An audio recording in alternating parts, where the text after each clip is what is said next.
Hi boys and girls, I'm glad you're watching today. Today's lesson is called The Antioch Church Helped.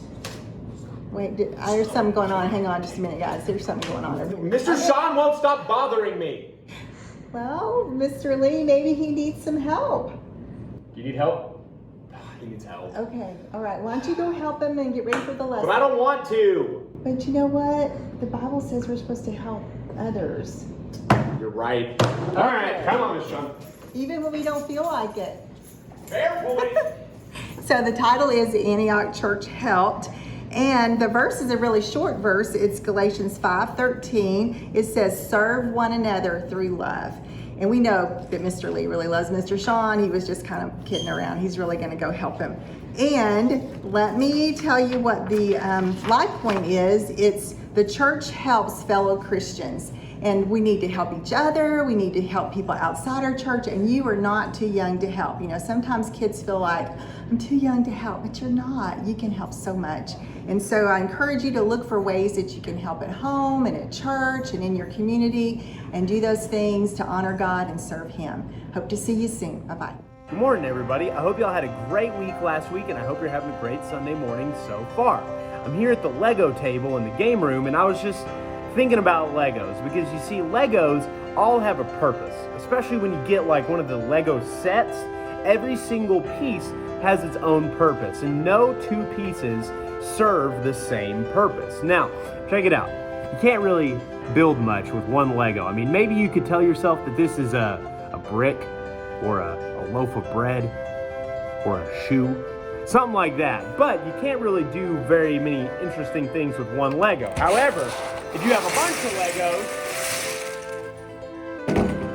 you can do a lot of really cool stuff, and you can make all sorts of things. You can make dinosaurs, or unicorns, or rainbows, or giant skyscrapers. You can make all sorts of things. You see, every single person is kind of like that too. You see, God made us all unique, and we all have our own specific purpose, our own special talents and abilities, things that we're good at. God made us that way on purpose, and we all serve unique individual purposes. Now, today's Bible story is about two churches. One church was in Jerusalem, and the other church was in Antioch. Let's hear how Christians in Antioch worked together to help the believers in Jerusalem. They worked together just like Legos work together to make something awesome. Let's see what happens. You see, the believers who lived in Jerusalem were persecuted and treated really, really badly. Many of them left their homes and moved to different countries and cities. Wherever they went, though, these believers told the people how Jesus died on the cross and rose again. Some of Jesus' followers moved to the city of Antioch. And just like in other places, these believers told the people about Jesus. Soon, a church began in Antioch, and God helped the church grow, and many people believed that Jesus is the Son of God. Soon, news about the new believers reached the church in Jerusalem. They sent Barnabas to Antioch to teach the people more about Jesus and encourage the new believers. Now, this is where I'm going to start reading. Check it out. I'm going to read in Acts, the New Testament book of Acts, chapter 11, starting in verse 23. It says, this is talking about Barnabas. It says, when he arrived and saw the grace of God, he was glad and encouraged all of them to remain true to the Lord with devoted hearts. Large numbers of people chose to believe in Jesus. Barnabas went to Tarsus and searched for his friend Saul. When Barnabas found Saul, they returned to Antioch and stayed there for a whole year. They met with the church and taught many people. Antioch, I think this is so interesting. Antioch is where believers in Jesus were first called Christians. And we're still called Christians to this day. I think that's really super interesting. One day, some prophets came from Jerusalem to the Antioch church. One prophet, I love this guy's name, his name is Agabus, told the Antioch church that a severe famine would come to the Roman world. This included Judea, the country where Jerusalem was located.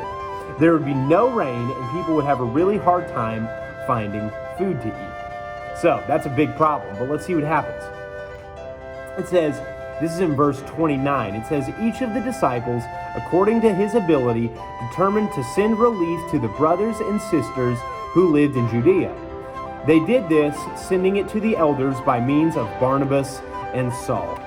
You see, the members of the church at Antioch wanted to help those who would be in need during the famine.